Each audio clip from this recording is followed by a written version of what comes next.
দিয়েছি, জোরে বলেন সুবহানাল্লাহ।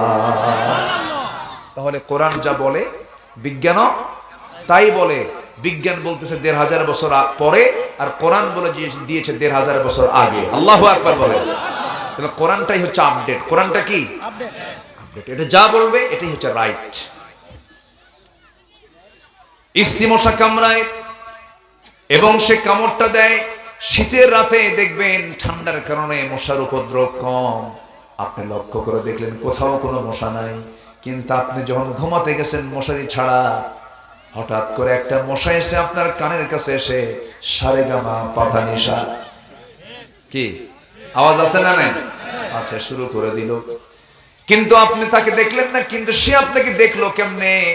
বিজ্ঞান বলতেছে প্রত্যেকটা মশাকে আল্লাহ রাব্বুল আলামিন এমন সেন্সর দিয়েছেন, ৭৫ ফুট দূর থেকে টের পায় এখানে কোন সলিমুদ্দি শুয়ে আছে। কত ফুট দূর থেকে? ৭৫ ফুট দূর থেকে তার ঘ্রাণে আসে এখানে অমক সলিমুদ্দি শুয়ে আছে। আল্লাহু আকবার বলবেন না? আল্লাহু আকবার। মশাকে আল্লাহ পাক উদাহরণ এমনি দেননি, মশার মধ্যে আরো কিছু বৈশিষ্ট্য আছে। মশা যে ওই যে কানের কাছে এসে যে গান গায়, এটাকে মুখ দিয়ে কয় না, ওর পাখা যে আছে পাখাটা নড়ে। পাখাটা কি হয়? নড়ে। এই পাখাটা ঝাপটানি মারে যে।